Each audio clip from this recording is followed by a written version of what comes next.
You're listening to the Piano Pod, where we talk to the brightest minds in the industry about how they are bringing the piano into the 21st century. Last time, we spoke to concert pianist Jeffrey Biegel about his love of piano concerti, his pioneering work with technology and contemporary composers, and his studies with legendary pedagogue Adele Marcus. And now, the conclusion. Jeffrey, can I jump in for a second? Sorry to interrupt you. First of all, I wanted to mention the PDQ Bach Concerto is on YouTube, which I was checking out the other day, and it's absolutely hilarious. I recommend for everybody to go search that up. I have a technical question for you because I'm just sitting here in awe of what you're able to do at the instrument.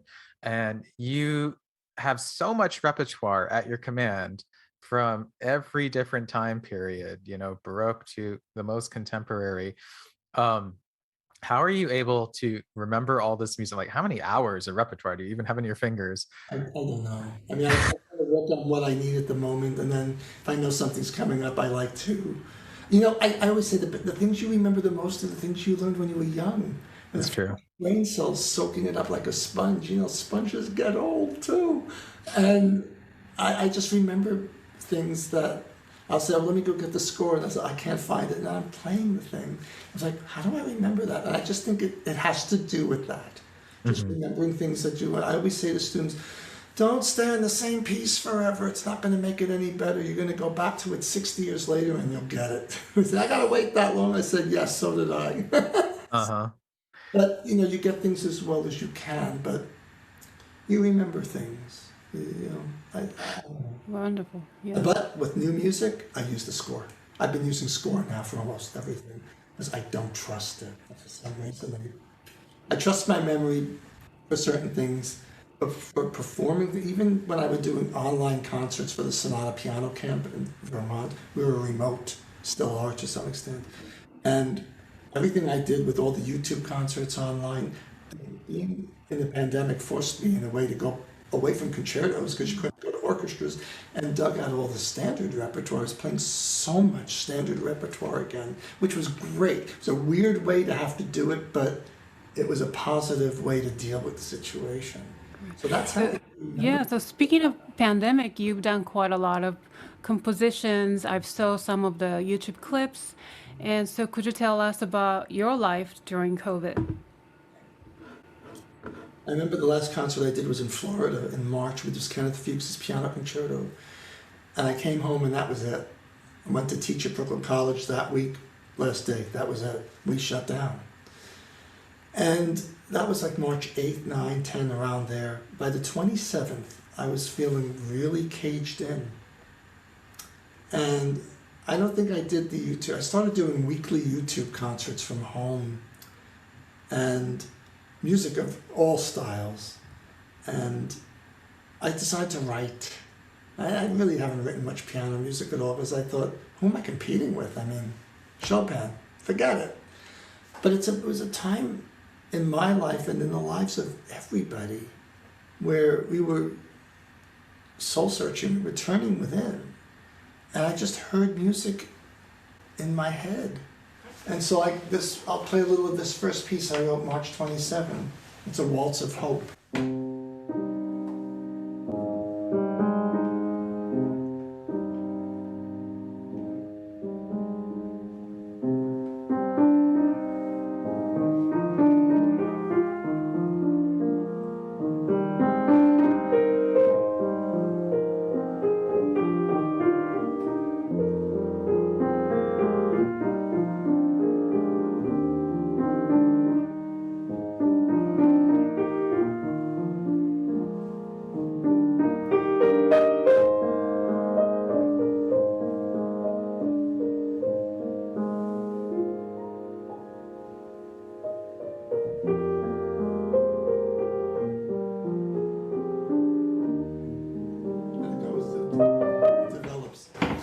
And then a few weeks later, one of my siblings got COVID, and I was devastated and upset.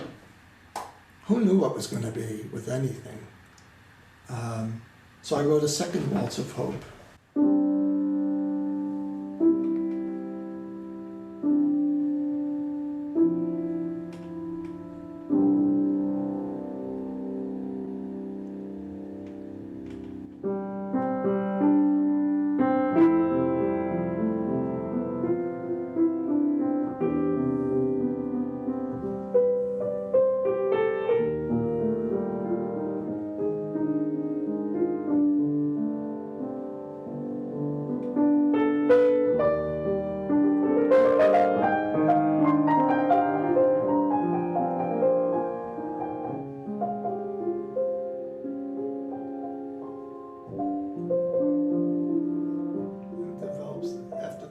develops more. That was the second piece. What's interesting though, when I write music like this, and I don't know if she knows it or not, I've certainly plastered it as much as I can everywhere around her to let her know, to Barbara Streisand. When I write music, I hear your voice. I hear Adele Marcus's voice. People would say, but do you hear your voice? That is my voice. It's the voice I don't have, my raspy, horrible singing voice. But you do. Those are the voices you hear. And I hear that when I'm writing these kind of pieces. Later on in the year, like come September or so, I wrote a little sonatina, like an homage to Clementi. But it was after Ruth Bader Ginsburg passed away. I just didn't know. I was kind of starting to feel burnt out in October. And, you know, online teaching, online playing. I wrote these pieces. It's just not there. It's just, nothing's there. And I remember my wife said, go write something. Go write some music. I thought, nah, there's nothing there. I sat down. I thought of Ruth Bader Ginsburg. In a way, there's a strange connection. I've never met her, but my father-in-law knew her. They grew up in Brooklyn together, and he knew her when they were teenagers. And I don't know how much they knew each other, but they called her Kiki Bader because her sister called her Kiki, and they called her Kiki Bader. And why did I feel this connection? Maybe because of him. Oddly, he passed away 3 months to the day before she did. And they were both attorneys. He was a real estate attorney, and she, of course, became Supreme Court Justice. But I felt this need to write something about her, which inevitably filtered in this past July into 2 more pieces, one for JFK and one for MLK, Martin Luther King. That's the 3 reflections. The second movement of that concerto was the only piece. And during the pandemic, I wrote this piece for Ruth Bader Ginsburg, which has been orchestrated by a student of mine at Brooklyn College, Harrison Scheckler, who's now gone on this year to start his doctoral studies in Tucson. And he's going to orchestrate the other 2 movements. It's an amazing job he did. That's what Dallas will be doing with me in October. And I thought, what do I write?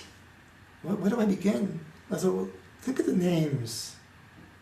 And a friend of mine told me later on, well, Schumann did that with Carnival. He took all the names and wrote music out of their letters. I thought, oh, that's right. I didn't think about that. I didn't want to be Robert Schumann. I didn't even think of anything at that point. And who could be? I mean, my gosh. So I thought, let's make an alphabet of music. A, B, C, D, E, F, G, H, I, J, K, L, M, N, O, P, Q, R, S, T, U, V, W, X, Y, Z. Yeah. Well, what if it's, can you use a D flat? If it's a B, which is an R, is D, and a B, a G, or a T, a H, flat? Can you make it flat? Yes. And then those form the seats of the piece. So I have R, B, G.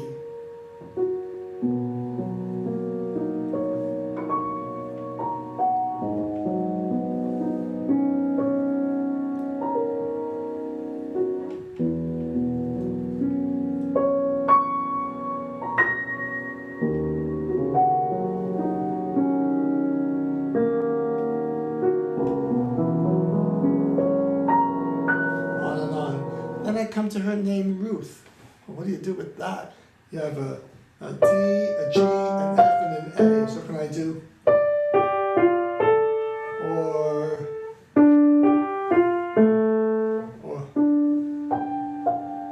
what do I do? I did this. And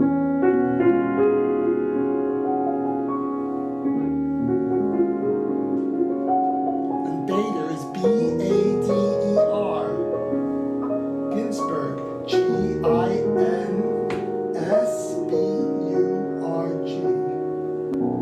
And then I put them all together and created this kind of hoping she's in heaven, spiritual stuff happening with all the themes, and then climaxed with this.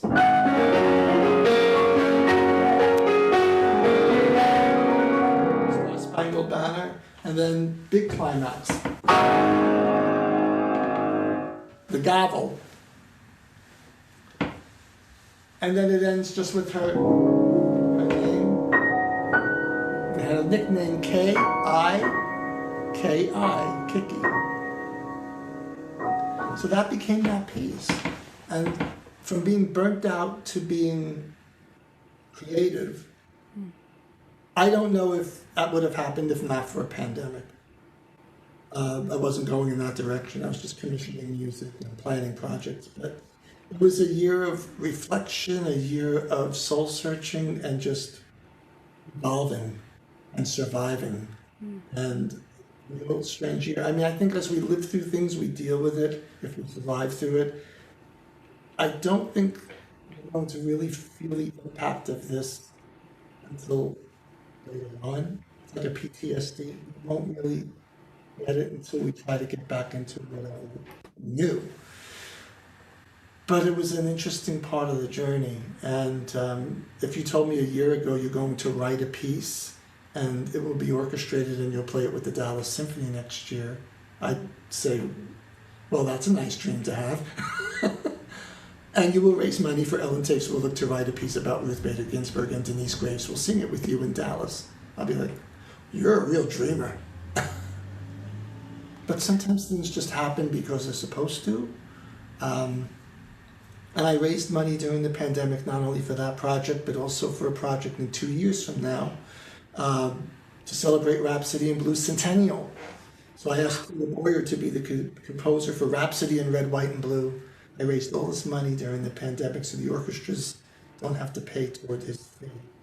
Because the worst thing you could do to an orchestra now is say, can you help support a new project of you coming out of a pandemic? So working on the premiere in that, I would like to make the 50-state project that I started 20 years ago. So the pandemic had a different effect on everybody, and I guess just my voice within, even from the time I was unable to hear, it just came back to haunt me in a way, and that's why I wrote music and raised money for commissioning new pieces to come. Wonderful. Thank you. I know we want to keep going. We want to hear more stories. However, we are running out of time, as always. So we just want to ask a few things. So you mentioned about, the Ruth Bader Ginsburg piece being orchestrated and being a concerto, and you're going to perform with the Dallas Symphony Orchestra on October 7th. Yes. And is it going to be live streamed or? I don't believe they live stream, but they will record. I have to ask them how that's going to happen. Okay. Just the Ginsburg movement, it only started as the Ginsburg piece. Then I decided was feeling burnt out again in July. So I wrote a piece for Martin Luther King, Reflection of Equality. And right after that, Reflection of Freedom, tribute to John F. Kennedy. I thought, that's a concerto. So it will be JFK, RBG, MLK will be the concerto. I don't have a date yet to do the premiere, but it's starting to get a little buzzy, so we'll see. And you have some other projects coming up, so could you tell us briefly? You have November 5th, Isame by Balakirev under Steinway label coming up? They're going to release the Islame Fantasy by Balakirev, which I previously recorded for a grand romance, but there wasn't room on the disc for that. So they'd like to release it now, which is very nice. So I believe that's coming out in November. That's a single download. And also you have your personal label. Yes. And coming up, actually by the time we release this episode, I think it's out on all music streaming services. So can you tell us a little bit more? Sure. Rhapsody in Blue, one of the most recorded pieces in the history of recordings. But this will be the 1924 version in the orchestration that was first written. And it has sopranina sax and it's a different sound in many respects. Piano part has a lot of extra measures that were cut. So that will be the on my label, Naturally Sharp. And it's with the Adrian Symphony and Bruce Kiesling conducting. And we actually had to postpone that quite a bit, but finally in June we did the recording sessions in Adrian College in Michigan. And so that's coming out in September. And that's in addition by Ryan Banyagali. It's fabulous. He did his whole dissertation on that Rhapsody. And it's quite interesting to hear it this way. So that's coming out, and Wonderful. Yes. other projects. And then another premiere in January that had been postponed many times by to Planet's Odyssey for piano and orchestra with the Canton Symphony. My dear friend Gerhard Zimmermann will conduct. Great. Thank you so much for that. Now we want to ask more questions, but lastly, do you have any advice for young artists, upcoming artists, to students? Yes. Study as much as you can when you're young. Make as many friends as you can when you're young, because they may be composers one day that you will commission to write music for you. But I always just narrow it down to one line. Follow your yellow brick road. Sometimes the things you force to happen don't. And some things you work less to happen do.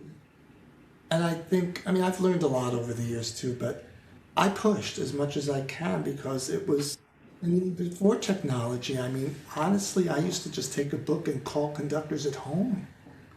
I really tried to get through somehow. I remember Arthur Rubinstein was playing a recital in Long Island. I was a little kid. I couldn't get near him through the crowd. But something made me run outside after him when he was going to the presenter's car to go back wherever he was going. I had him all to myself. So don't let people say no. Follow your heart. If it feels right, it is right. If it doesn't, or something doesn't sit right, walk away from it. Okay. Like that. You just be true to yourself. Know thyself is what Adele Marcus used to say. And it's true. And she used to say we make our own careers. I understand that. You have to control all of it yourself to some extent. And let others help you. But don't expect others to do it for you. That puts a lot of pressure on them. When I grew up, it was like, make a New York debut, win competitions, get a manager, you're a star. No, it's not the way it works. Some people have been very fortunate to have elder statesmen, artists, help them along and help get them situated in managements and have wonderful careers. It's fabulous. That happens very rarely. And now with the technology and the internet, use it to your advantage. Make friends. There's so much people could do today with technology we didn't do. We couldn't do. Absolutely. We're at a disadvantage, but don't abuse it. Absolutely. Thank you so much. So we have this fun segment of the show every episode, and this is called the Piano Pod's Rapid Fire Questions. So it's a rapid fire, so we're going to ask some really fun questions, and I would like for you to respond in short answers. Short is the key to make this one really fun. Ready or not? Question number 1. What is your comfort food? I feel like I'm on the dating game.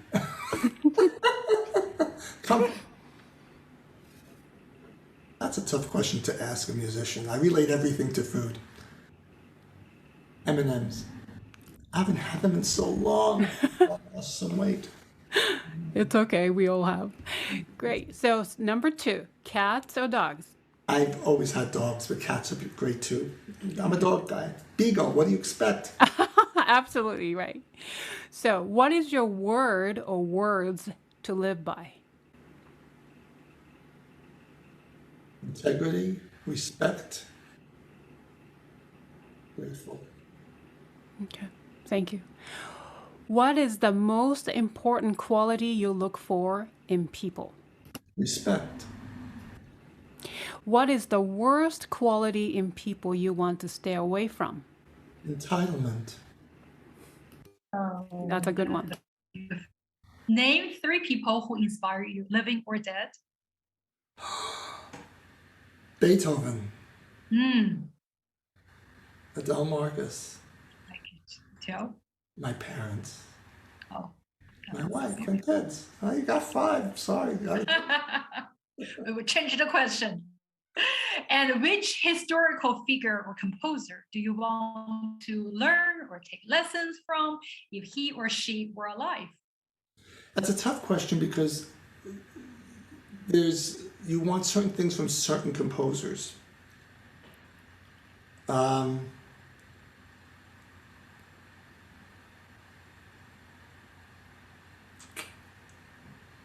would say Chopin Hmm. because it's the Of instrument that we're dealing with and it's the sound. He was the one who wanted the piano to sound like the voice.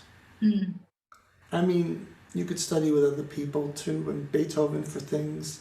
I would like to ask certain questions. That's part of why I like the commissioning process. I can actually call Ellen Swillig and say, on that measure, I can't call Beethoven and say, do you want me to like go up a little here and use those notes you didn't have because you jumped down an octave? He'd be like, of course. Well, now is your chance to do that. So, which historic figure or composer do you wish to hang out with or ask the question at the bar if he or she were still alive? Beethoven.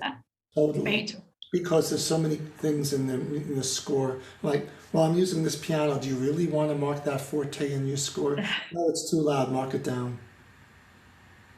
Great. That is beautiful. So many questions for him because he kind of revolutionized the use of the instrument as it evolved in his lifetime. All right, my turn. Name one piece in your current playlist.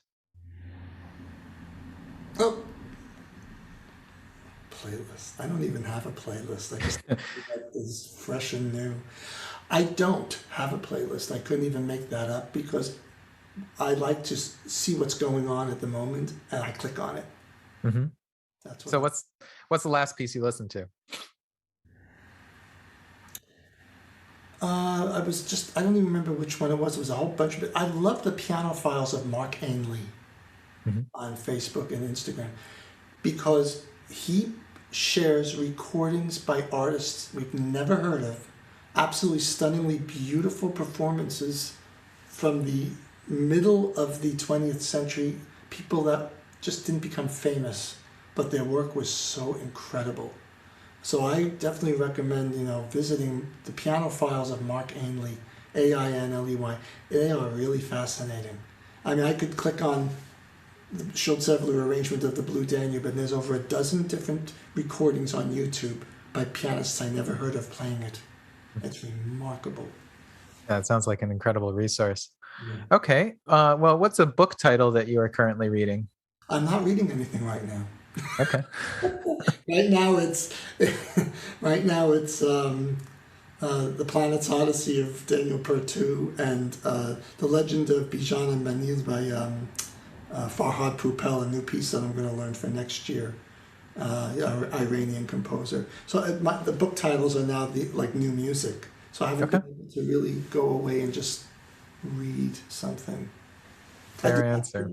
Totally run away and watch HBO Max. I just watched a really wacky series. I really liked The White Lotus. Okay. Whoa, you know why I liked it? The scenery, the music. Sounded like Renaissance Hawaiian music for choir. The music was fabulous. I really enjoyed, the series, it was crazy, but the music and the scenery was fabulous. I'll have to check it out.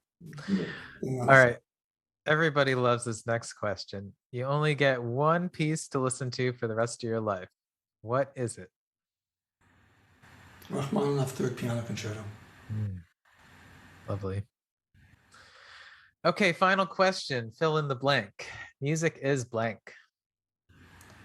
A language. Ding, ding, ding. You won the question, so you're the winner. Yay. I got a new Steinway B. Yeah, all right. Right. I hope. It's coming on your way. Yeah. Thank you so much for this wonderful conversations we had. We really are so inspired by your stories and your beautiful music. You just demonstrated a little bit for us.